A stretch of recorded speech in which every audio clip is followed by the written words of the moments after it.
I am here with just an illustrious panel of folks to talk about the video that we recently put out, the Holy Post put out, that I did called The Bible and Politics: How to Spot the Misuse of Scripture by Politicians and Activists.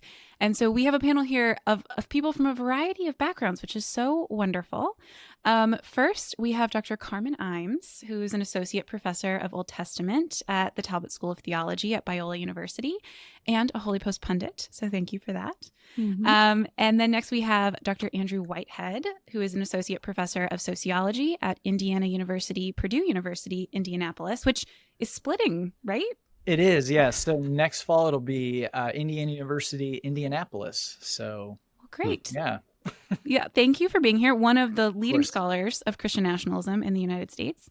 And then Dr. Malcolm Foley. So I'm far outranked by this entire panel. Dr. Malcolm Foley, who's a pastor, a historian, and special advisor to the president for equity and campus engagement at Baylor University. So thank you all for being here. Sick and bears, Malcolm. Good to be here. Good to be here. Thanks for having us. Yeah. So the video that we're here to talk about addresses something that we will see increasingly over the next year of the already happening election season. We're recording this the morning after the first GOP debate, presidential debate. And so we'll see over the course of this election season, biblical references used by politicians, pastors, pundits for a variety of purposes. And I just want to know from all three of you, where have you seen the Bible used in political contexts, either positively or negatively? Faithful interpretations, good, positive uses for good ends, or where have you seen it misused? We give some examples in the video, but there are so many more that we don't get into. So when I ask that, what are just the first things that come to your mind of biblical passages that are used in our political context? It seems to me that just about every inauguration speech has beating swords into plowshares and spears into pruning hooks and or sitting under your own vine and your own fig tree. Like that very often makes an appearance in political speeches. Yeah, some classics. Go, Malcolm, go ahead. No, I mean it's interesting because when I think about that question generally, for me, one of the things that guides me as to whether or not the scriptures are being used or abused in those contexts is if the scriptures are being used to justify exploitation or to justify diminutive use of power, I'm seeing misuse. And so it is fascinating that you note those two texts, which are profound texts of both nonviolence, but also economic equity. And thinking about the mountain of the Lord in both Isaiah 2 and Micah 4, you see this example of everybody having the resources that they need to be able to flourish, not just enough to be able to flourish, but enough to share. Those themes, the themes particularly of economic equity and the use of power not to dominate but to uplift. That's what I think proper use of scripture looks like in those contexts. But it's often the case.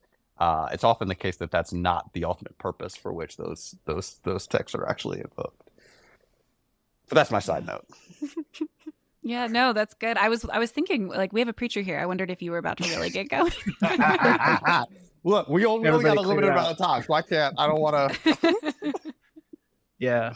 Well, just off of that, I think it's really important too to see, in the video, the different scriptures that you point out. And as Malcolm and Carmen mentioned, proper use and misuse of scripture. But the key too to understand is that the Bible is interpreted in these communities and according to the values and beliefs of these communities. And so we're going to see it all across the spectrum. It isn't as though one group uses it, the other doesn't. But then within our communities, being clear about some of those normative claims or what we think we should value or not value and how it's used. But I think, the social scientist in me is always trying to see, well, how is this being interpreted and to what ends and to benefit who? Yep. And usually it's to defend boundaries and power and what to say. And so then as people of faith, then stepping beyond as a social scientist for me saying, Well, I believe, the faith teaches that it should be leveraged for those who have been crushed or marginalized, in line with what Malcolm's pointing out. But I think too, just seeing the Bible kind of for what it is, that it isn't just one kind of static thing that got handed, but that it's been a part of this whole process and communities are a part of this process of defining what it is and how it should be used. And we're going to see that all across the spectrum. Yeah, thank you all for that. I feel like one of the important things that we wanted to communicate in the video was it's not just even about explicit reference, references that we can then go, okay, well, you misapplied it in this scenario. For example, when Biden referenced Isaiah, here I am, Lord, send me. And we go, well, I don't think Isaiah was talking about the U.S. military. Like that seems like an obvious misuse. Or you appropriated this promise to Israel and we're not Israel. Like that's, kind of obvious misuse that we could find clear hermeneutical rules against. But it's trickier when it's just a passage from Galatians about freedom and there's like a waving American flag in the background and no explicit interpretation is happening, but you know what that is intended to provoke in terms of emotion and kind of loyalty and response to a particular story. So I love all of those answers. Dr. Foley, you are a historian of American Christianity. As I said, I love that we have people from different disciplines here. When you think about the area of history that you specifically study, but beyond that as well. Are there differences historically in how we have used the Bible in maybe passages that we've gone to or our habits of interpreting it? In the video, I wanted to highlight that, if we make really strict rules about, don't bring the Bible into politics, we're really going to take out some important moments in our history.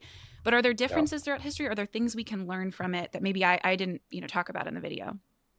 Yeah, so because I'm a historian of race, but also specifically racial violence, I think about cases. I mean, one of the most egregious examples is when so this is an obscure reference, but Reverend Robert Elwood, a pastor in Delaware, preached a sermon on First Corinthians 5, which is when the man is expelled from the Corinthian church for incest, and he takes that quote, basically expel the evildoer from among you. He uses it essentially to justify a lynching that would happen the next day. I think about the ways in which scriptures are particularly used to justify particular modes of violence. I think about the ways that that Acts, I believe it's 17, the clause of God setting the boundaries of people's habitation, that being used to justify racial segregation. I think about the scriptures that refer to slavery being used specifically to justify the very specific system of racialized chattel slavery in this country, and a system rooted in the things that I noted before: diminutive power and economic exploitation. But the scriptures used for that end. Particularly as a historian of race and racial violence, those are the two things that I see most often, the scriptures being used for those ends. And then I also, but my work is largely on African American responses to that, which also include the scriptures, but specifically an appeal to more than just individual proof texting, but looking at proof text as well as the entirety of the canon. Not just isolated commands, but the normative message of the kind of people that God is calling His people to be, and the kind of witness that they're to bear to the world. So yeah, there's a little bit on that. Yeah. Oh, that's really helpful. I think having some of that context, I think not only should inform our sense of what are the habits that I inherit from the communities that I'm in, but also, I mean, I think the way in which you just described people going to scripture for comfort in the midst of suffering should remind us of ways to identify proper use today, like what communities are using it, is an important question. So thank you. Dr. Imes, you are an Old Testament scholar. And when we were talking about this conversation, I said I specifically wanted an Old Testament scholar if we were going to have a biblical scholar, which I thought was important, because so many of the biblical references throughout our history have been from the Old Testament, not only because it makes up the majority of the Bible, but also because there's just a lot there about human communities, authority and rule, legislative commands for the people of God. Yeah. Where do you see people, whether it's pastors or people in the pews or probably people on social media, go wrong when it comes to interpreting the Old Testament for contemporary life? It seems like there are some unique challenges there, but that's often what's happening in our political context, is we're kind of taking things from the Old Testament about common life there and trying to apply them today, sometimes well and maybe sometimes not well. So how do you see that, whether it's going poorly or going well? Well, I loved, Kaitlyn, how you talked in your video, you distinguished between kind of a narrative approach and a direct command. Actually, that might have been in your interview with Sky, which I listened to on my way to work this morning, that there are kind of people who gravitate towards direct commands, which then often lands people in the New Testament. Not to say that there aren't direct commands in the Old Testament, because obviously we have plenty, but they're a little harder to pick and choose between. Yeah. But the narrative approach is interesting. You referenced the Biden example of using Isaiah 6, and that's an example of a story-shaped approach. He's putting the U.S. military in the position of the prophet Isaiah, who's responding to the call of God. He's seeing us in the story, and I think usually a story-shaped approach turns out with a better hermeneutic or is based on a better hermeneutic. But that's an example where it goes awry because there was a failure to recognize, who am I in the story? What's my relationship to the prophet Isaiah? And what's our relationship as a nation to the prophet Isaiah? In your video, you also referenced 2 Chronicles 7:14, which is one that gets talked about a lot, thrown around a lot in Christians' services that are patriotic in nature. So for those not familiar, if my people who are called by my name will humble themselves and pray and seek my face and turn from their wicked ways, then I will hear from heaven and I will forgive their sin and I will heal their land. And of course, we want God to heal our land. We look out and we see all kinds of problems and we want to be healed. And so we just pray and seek God's face. And of course, praying and seeking God's face is important, and we should do that. But to just pluck that verse out of its context fails to recognize who's talking here and what is the situation. Solomon has just dedicated the temple where Yahweh's presence will dwell. And God is saying to him that if my people, that is the nation of Israel, who's been drawn into a formal covenant treaty with Yahweh, will come and pray in this place, then he will heal the land that he promised to give them.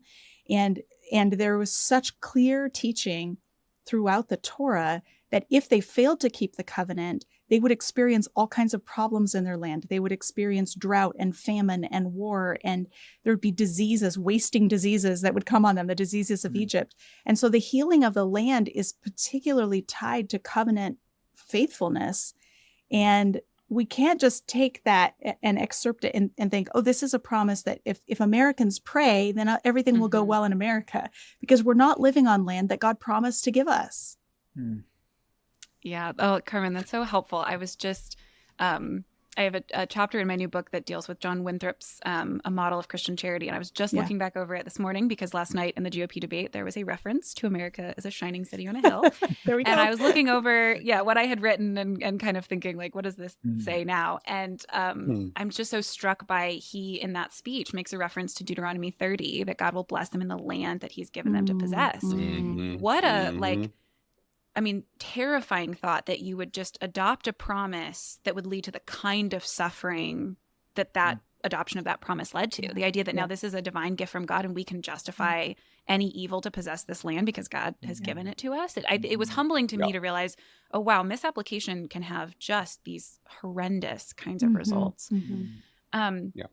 Dr. Whitehead, you are a scholar of Christian nationalism, and we talk about Christian nationalism in the video, Yeah. relying on the work of you and Sam Perry to kind of help us get a good definition of it. And part of the concern of the video on my part was to not kind of confuse what Christian nationalism is to the point of thinking we need to excise scripture from our public life or Christian Right. convictions from our public life. Mhm.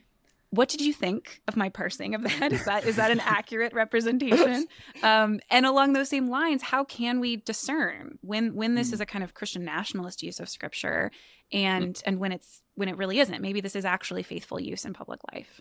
Yeah. No, I thought that's one part that I was so appreciative of in the video, because Christian nationalism as a term and a topic has been bubbling up more and people are using that. But then also we have this kind of backlash of, oh, there's no good definition. We don't know what it is. Or, if anybody brings any scripture into, a political discussion or into the public sphere, then that must be Christian nationalism. And so first, I think the video does a great job of highlighting the empirical fact that when we're talking about Christian nationalism, it's a particular expression of Christianity, one that has a history rooted in, things that Malcolm was pointing out, but that is particularly conservative, but really to benefit white European or natural born citizens.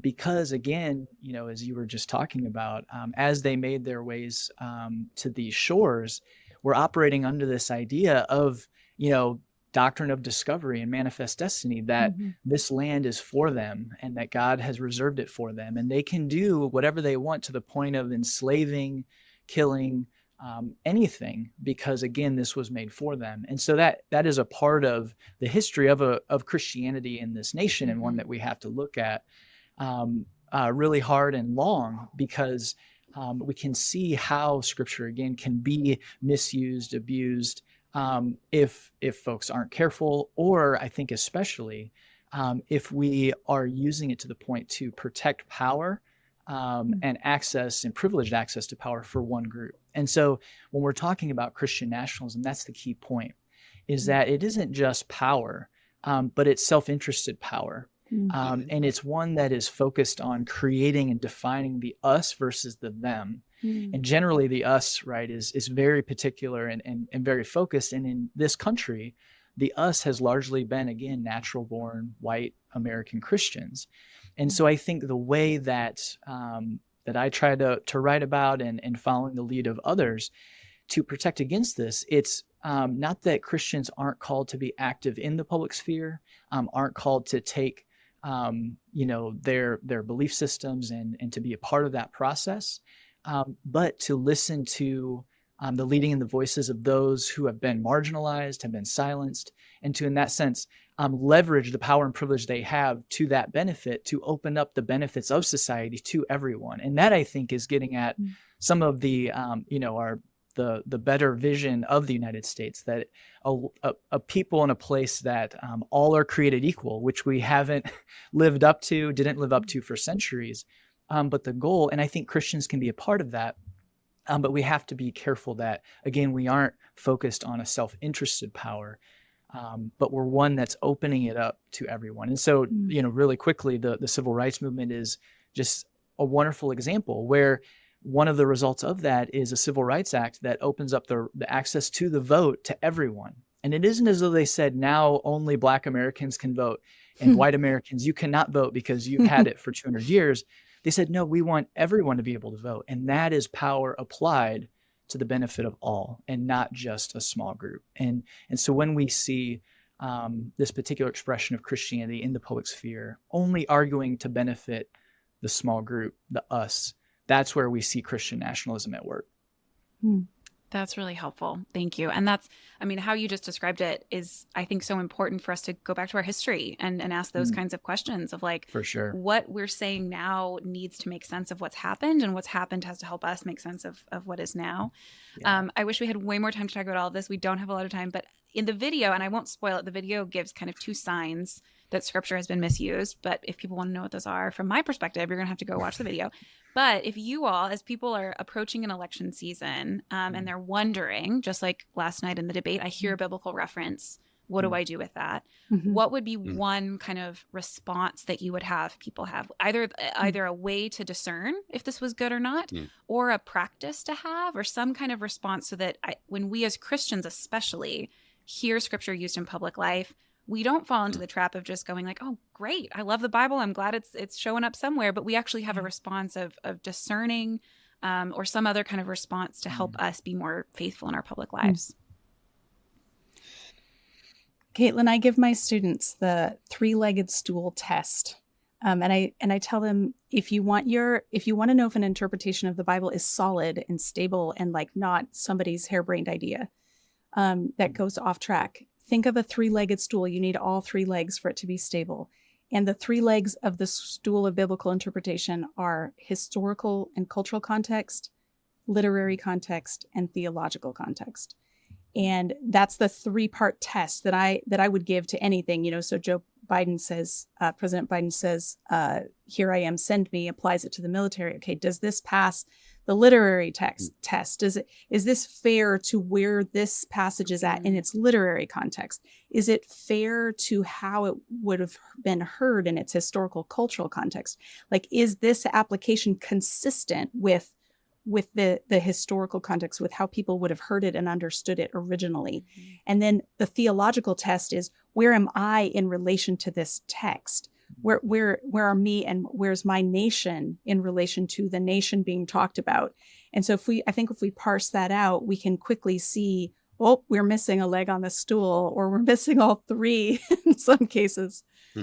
Because like you, I want to see lots of people engaging scripture. I don't want to say, on the one hand, get rid of the Bible, or on the other hand, get out of politics. I want to say, no, we can engage robustly as Christians, and we want to read scripture well and see how it's speaking to our current moment, but we need to do so with reference to all 3 of those dimensions. I love that. Malcolm, you want to go next? Go? Oh, okay, all right, I'll do it. Yeah. I'll add a specific moral category to that too, because when I think about why the scriptures are so important to me, it's because Christ. It's because of the resurrection. It's because Jesus got up. That's why I care what the scriptures say. And so as a result, I want my priorities as I come to the scriptures and as I seek for them to shape me. I want my priorities to be Christ's priorities. And so as I think about these applications, I'm thinking, my primary political question is, as I have the opportunities to mobilize whatever political power I have, are the poor at the center of my considerations? And so then the moral thing to add on to the necessity of historical context, theological context, the thing to add to that is, okay,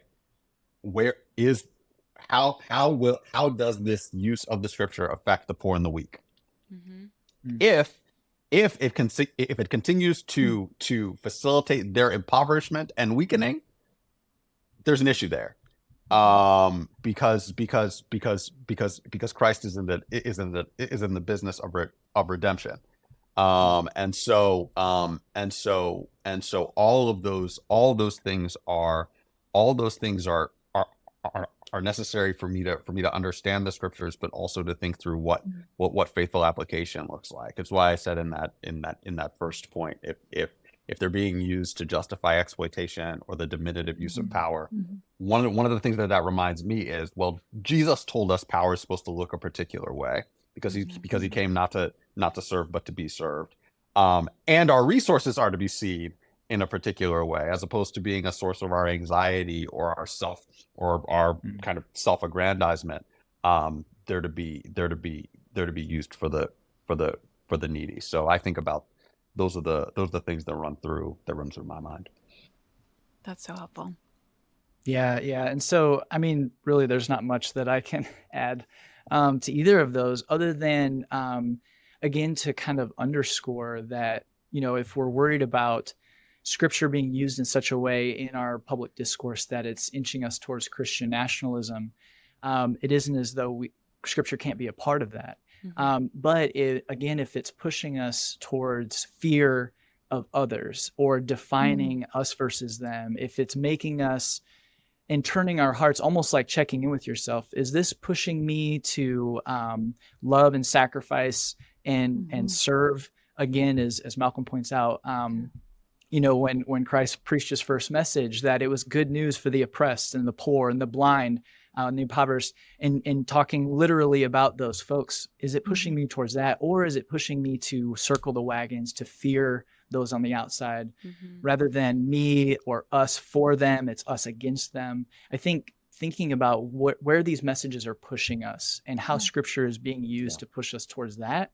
I think, again, this is moving beyond, my social scientific expertise, but as a Christian, I think that's where we can then start to understand that we're being pushed towards Christian nationalist rhetoric rather than hopefully expressions. And there are, a number of them that I think are working towards what Christ came to do in our lives, embodied lives, not just our spiritual lives, but embodied and in our neighborhoods. So that's what I would say. Yeah, that's great. I feel like between the three of you, a way to summarize what I just heard was we need to really read Scripture well, just in the kind of plain ways of like, we need good hermeneutical tools. We need to know what Scripture is and read it well.